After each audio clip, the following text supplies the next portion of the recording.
Dave Schade. I'm the Director of the Division of Agriculture here in the Department of Natural Resources, State of Alaska. With me today, I've got Lyssa, I will always goof up your name, sorry about that, Lyssa Frohling. She's our Development Specialist 1 and she does our grants. So Lyssa, welcome.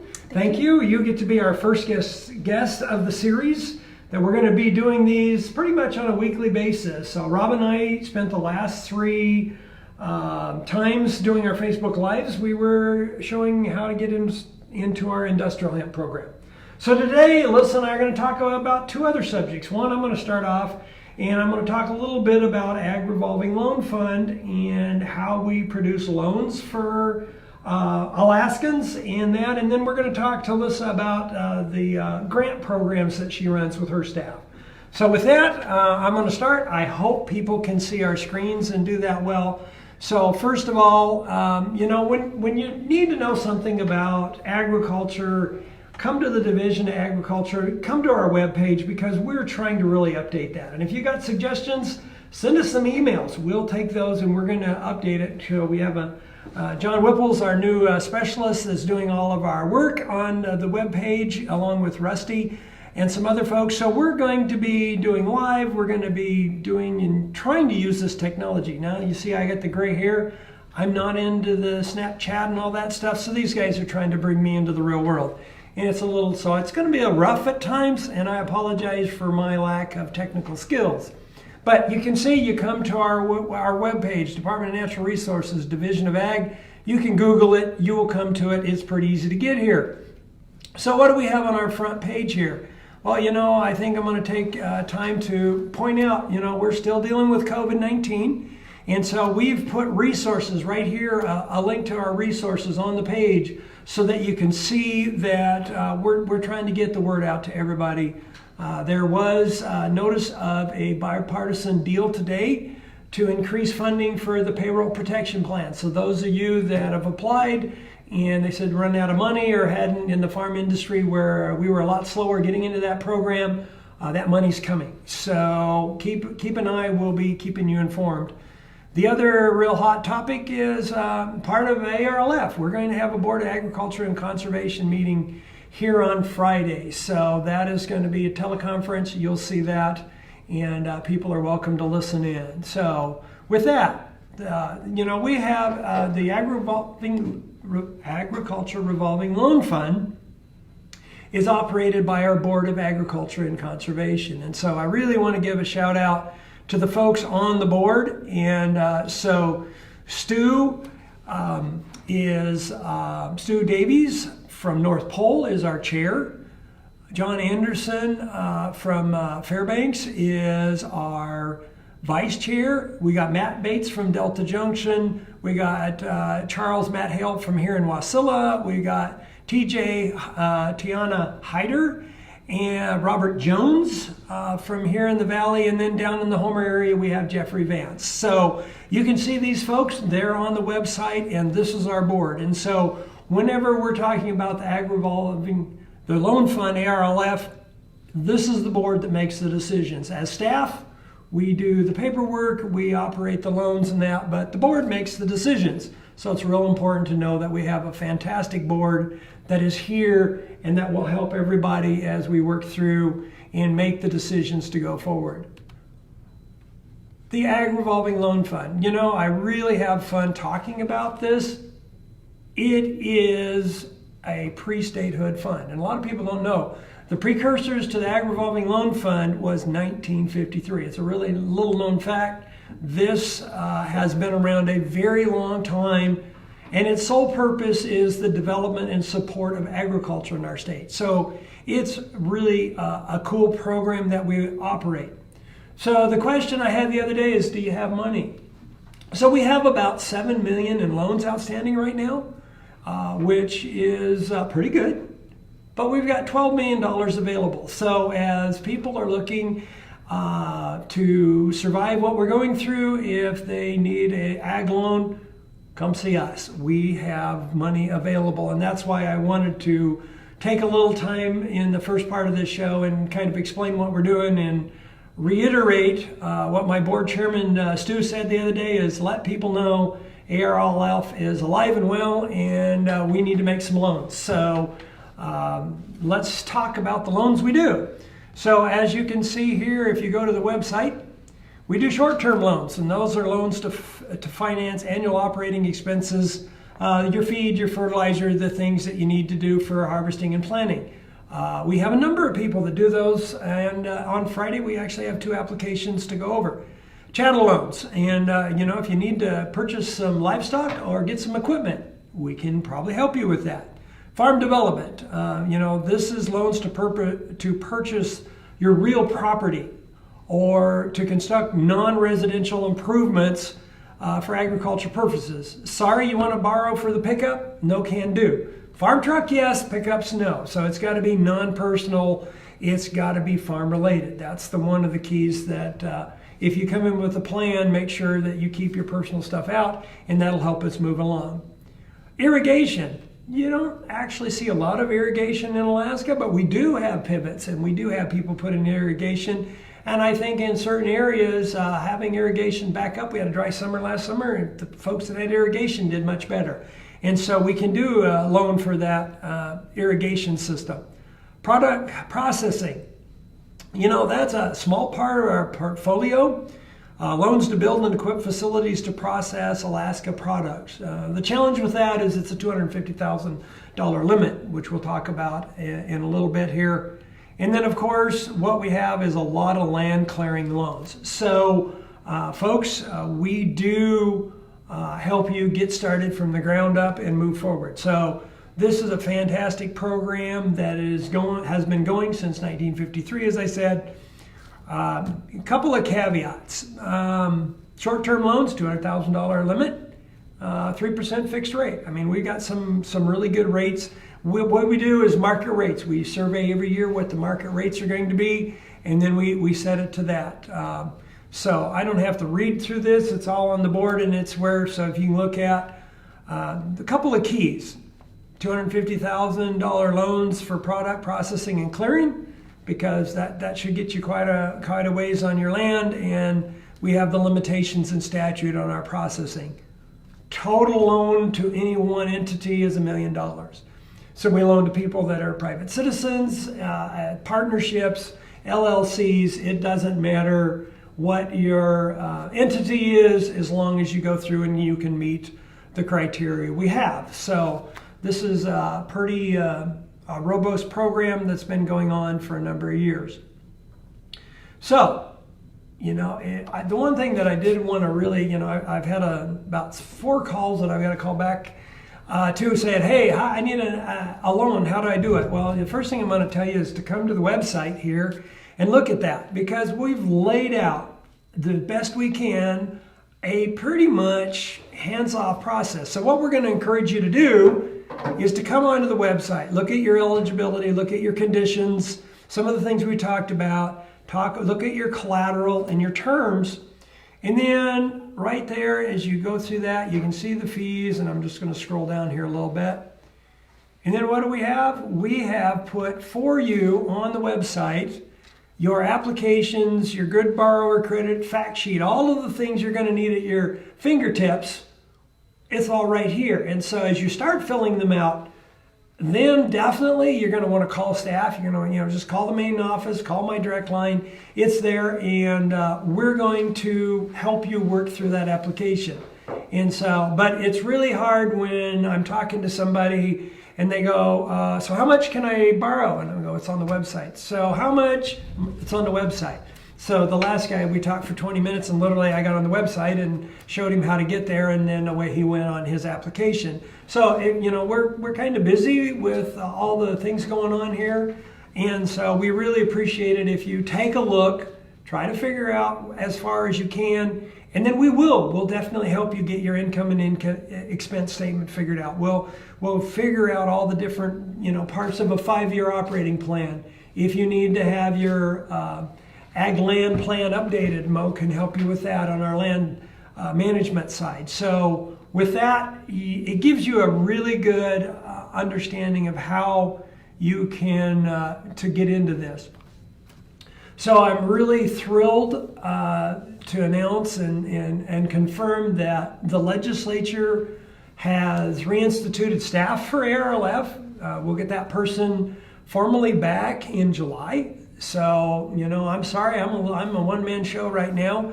Amanda, who was our loan officer, is working in another position, and she assists me at times very capably. I'm glad that she was able to stay aboard and work on our marketing side.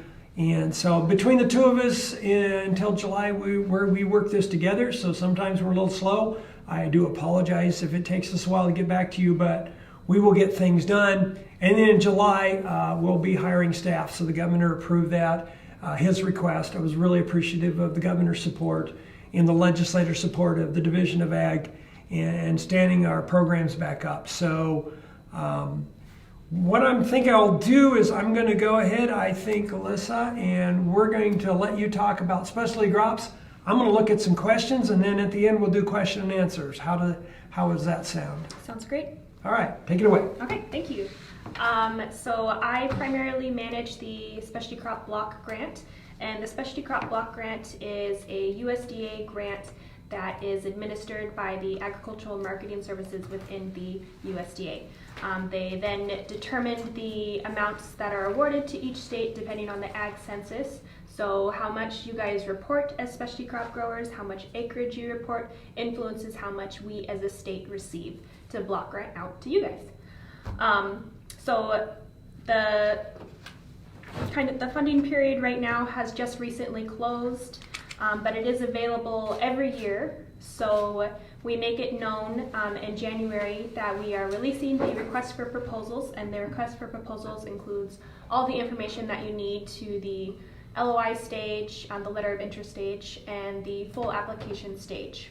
So I'll go over some brief information, and then at the end I will include more detailed information to let you know that you have not lost any opportunity. This is available every year. So.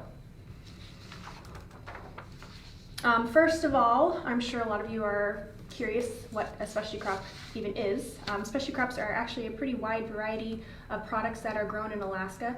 It's a majority of all vegetables and fruits. It even includes nuts, cut flowers, even herbs, and like Christmas trees are also included. Honey is included as a specialty crop, so it's a whole swath of stuff that is available for this funding and research into different specialty crops that we can have as an industry in the state of Alaska. Just a couple things that I want to make known that are not available for specialty crop funding. Grains are not included as a specialty crop. Dairy, livestock, eggs, corn is not included. Hay is not included, and sugar beets, which are not really grown in Alaska, are also not a specialty crop. So a lot of the crops that are ineligible are not necessarily large industries in Alaska in the first place. So we do break our applications up into 2 stages.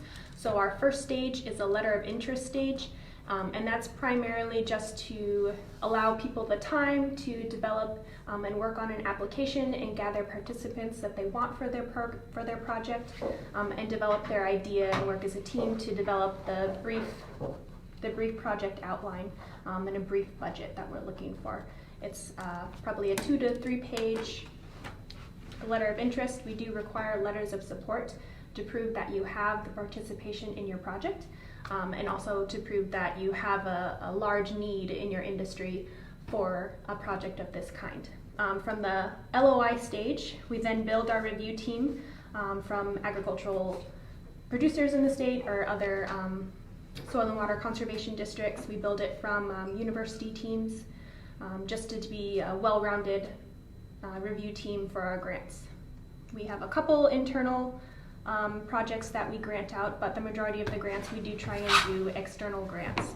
From there, we have about a brief month time that we allow for the review team to review our projects, and then we let them out into the full application stage. We do not accept everyone back into the full application stage, but at that point we have a better idea of what kind of projects are going to be most needed and where the funds are going to be best spent. So then the full application stage is a much more robust application. We're looking for a solid budget, and from that we'll be able to determine with our review team what projects we end up actually funding. And a lot of it is based on need, and it is based on what the state as a whole is going to benefit from your grant. So this is an absolutely competitive grant. We are looking for quality applications, and we are looking to award grants that have a large impact across the state and across a variety of industries. Going over there.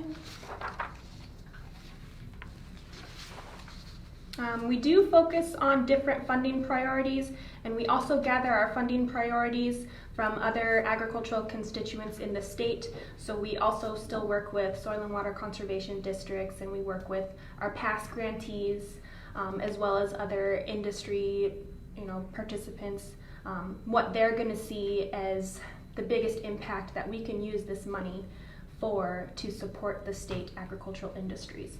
So about every year or every few years, we'll put out a survey and we'll ask them some general questions, and we'll ask them, which crops they might see as a up and coming industry, where they would like to see a little bit more effort put, what issues they see as far as if there's a food security or a food safety issue that they think that we should be focusing some of this money towards. We do ask those questions, and we incorporate it into our RFP announcement every year, so that people can guide their project proposals around the funding priorities for the state. As far as the rest of the grant goes, they are available every year, but they're 3-year cycles, so you can have a grant that you decide to award for 3 years, but we are still able to offer grants for new cycles at the beginning of each year. So like I said, the grant period has passed for this year, and we have made our award decisions, and I'm still notifying our grantees right now that we have made our award decisions.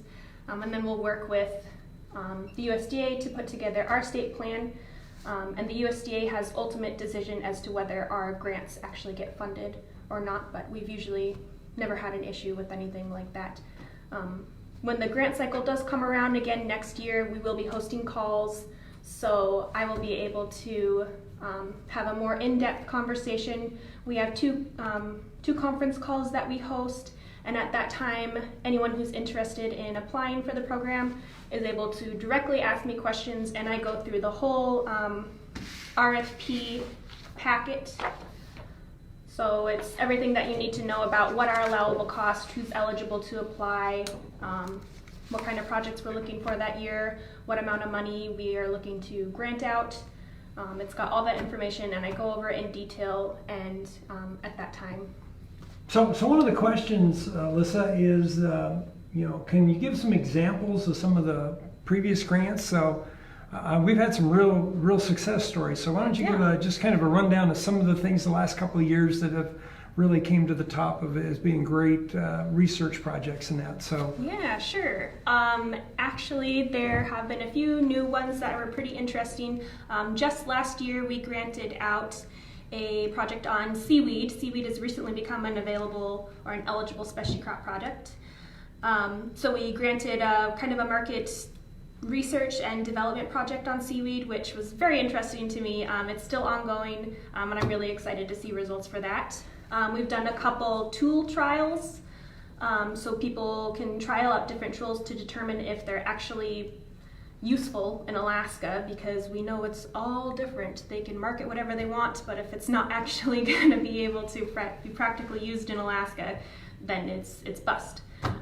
We've granted out a couple projects on increasing education. So we did a grant where we would send agricultural producers in the state of Alaska to other specialty crop expositions. So we sent a couple participants to the Great Lakes Expo, and that was a very well received project. We've sent out grants that have gone over the nutritional details of Alaska grown produce as compared to produce that was brought up from outside. So they were testing like Brix values of Alaska produce compared to produce from California, and the difference was very clear. We have done trial crops on garlic, on cauliflower, on rhubarb, just a very large variety of grants are available. Yeah, and one of the things that Lyssa said that I really want to affirm is this is not 1 year. These are 3-year cycles. So in any 1 year, her team is looking at roughly $1 million, so between $750,000 and $1 million worth of grants. So we get roughly $250,000, $260,000 a year is generally our allotment, and so we're rolling every year with that group. So if you miss out 1 year, then come back the next year, because we try to keep the money turning. We try to spread it out around the state. We try to look in the different crops. Great examples of the different things that you have been able to do. And the one thing, the reporting. Where can people find some of these reports that I know I've looked at some of them and they're fantastic? Yeah, so there's actually 2 locations that you can find previous projects that we funded. One is on the Buy Alaska Grown page, or the State of Alaska Division of Agriculture page. We have links to all the previous projects that we funded. And then also on the main USDA Specialty Crop Block Grant landing page, they have very brief summaries of all of the states and all of the grants that they have granted to every state that has been participating in the program for the past over a decade now. So the resources are there. It's under programs, I believe, in the grant section. Grants. Mm-hmm. And it should reports. actually have even some of the previous RFPs that are available. Right. So here you are. All right. Yep. We've done a few marketing studies too, a lot of market research studies, which are always very interesting. So definitely read over those. We are trying to fund different projects, so we don't always go after projects that have previously been funded. So a new crop or a new variety trial, or new ideas. We like them. Do we have the specialty crop page pulled up by the USDA? We did, but I'll have to go back. Okay. So let me get you. Sorry about that, folks. Yeah, that's fine. The USDA offers really great resources that they have available year-round, and it goes a little bit more in kind of the technical detail side of it, but all the communication comes through our offices here, so I am always available to answer questions. I can provide my email and my phone number so that you guys can reach me at all times. And then we also have good communication resources with the USDA. So this is their kind of their landing page for it. And it goes over into detail more on what specialty crops are, what an application might look like if you want to see sample applications, different changes that they've made with the program over the years. So it's a good general resource if you're more interested in specialty crops. Yeah. So between what we have on our website and what you have at the USDA, I really think that people should look at this, and if they're in the specialty crop arena, get with your neighbors, get with your group. And we really like when a number of people get together and they come up with a program to where it's supporting an industry, from the rhodiolas to the rhubarbs to the whatever that specialty crop is. So yeah, I think that's really kind of good. Question here is about Our Farm Grows Mushrooms. There are not many other producers. Is the specialty crop block grant available for multiple producers or mushrooms? What would you say about mushrooms? The answer to both is yes. Specialty crops, mushrooms are considered specialty crops, so Project Focus on Mushrooms is absolutely an eligible product. We do encourage multiple farms to go in on a project together and develop an idea. And I should also say that I generally keep myself off the review team because I'm too nice when I give out scores. But I am always available to help people develop project ideas and help them develop different sections when they're writing the application, so I can kind of point you to resources that might help you strengthen your application and let you know where a section might be weak. So that is also part of my role as the Specialty Crop Block Grant Manager. I just keep myself away from scoring because I think all the projects are great and we should give more money to everybody, but I can't do that. So that's wonderful, Lyssa. I really, the one that we got a few minutes left, and the other thing that I want to talk about that you and I are wrestling how we're going to do, and there's a lot of interest. We've got in the 2018 Farm Bill an opportunity for food security mini grants, and so in that opportunity, the state of Alaska has up to $4 million for up to 3 consecutive years if the money's appropriated. So this is the first year. The good news, $2 million of the $4 million was actually appropriated. So we're looking at coming out midsummer with the microgrant program. So would you read off, I think you have the kind of some of the general, the federal statute that says things that are going to be eligible so people can start thinking about that? Sure. And then I'll talk a little bit about how I think we might be able to pull that together. Sure, yeah. So I'll just go over some really general information as far as we have about the micro grants. We also know that the micro grants will be administered by the Agricultural Marketing Services within the USDA, so all of their terms and conditions will apply to these grants as well. As far as who is eligible for micro grants, it does go to individuals, it also goes to tribal organizations, it goes to land grant universities, it goes to schools, it goes to local governments. It's a pretty wide open grant as to who is eligible to apply for something like this. Some of the products or projects that can be eligible for funding like this is if you wanted to start a local community garden, if you wanted to start a hydroponics project, those are allowable activities. Allowable activities also include engaging in activities that extend growing seasons, starting or expanding aeroponics or hydroponics, building, buying, erecting, or repairing fencing, which is pretty impressive. It's not limited to specialty crops at all. It's limited to herding activities. It's pretty wide open again as to what you can spend it on. So it can include any activities that involves if you're increasing dairy production, if you're trying to increase any sort of herding activity, if you're trying to, I mean, it's wide open, it really is. You can also purchase equipment for slaughter processing. So that's a new thing that hasn't always been available to Alaskans.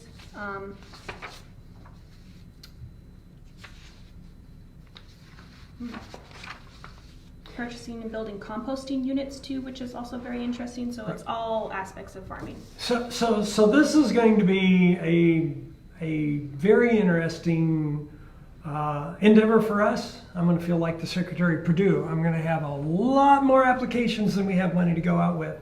So it's $5,000 per individual, $10,000 per group, but you can aggregate. So you can come in as a group of people and come up with a proposal that has more than one person. And in fact, that's probably going to be encouraged as we look at it. AMS is going to give us our scoring criteria, and then one of the statutory duties is the Division of Ag is supposed to consider and look at relative food insecurity around the state, which I think we're all dealing with that is everywhere.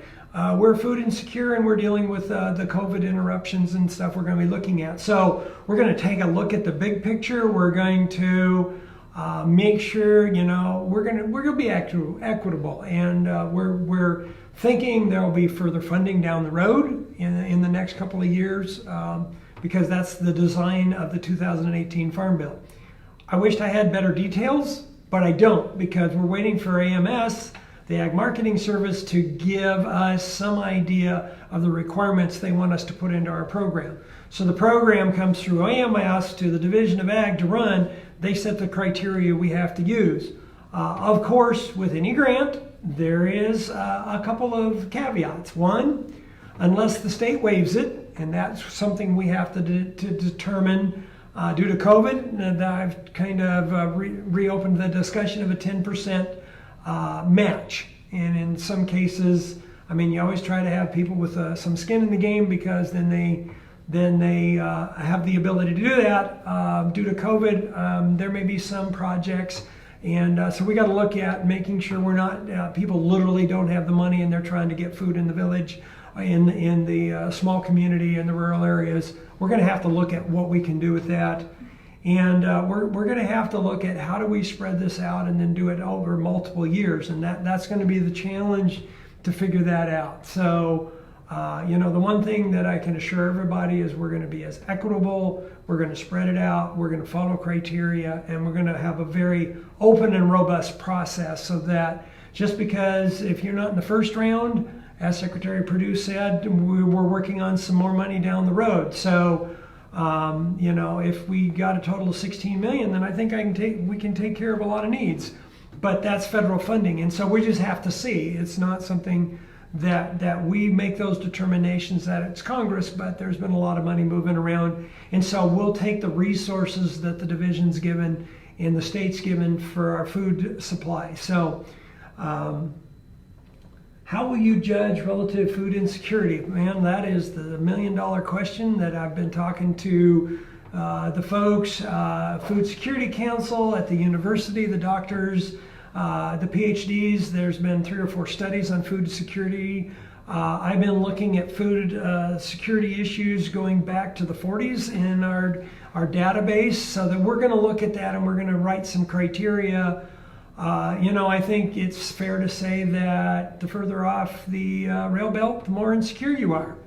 On the other hand, I had some people note that there are some small communities in the rail belt that are kind of hard to get to too. So those are the kind of things we're going to look at, and we'll put out the criteria for feedback before we make our final decisions in that. So with that, we're trying to keep these to about a half hour. So just a few things. Again, our Board of Agriculture will be meeting on Friday, 9 a.m. This is going to be on the phone. It's all a telephonic meeting, and so people are welcome to get on and listen in and make. Usually, the chair has 3-minute comments for the public. So love to get participation with that.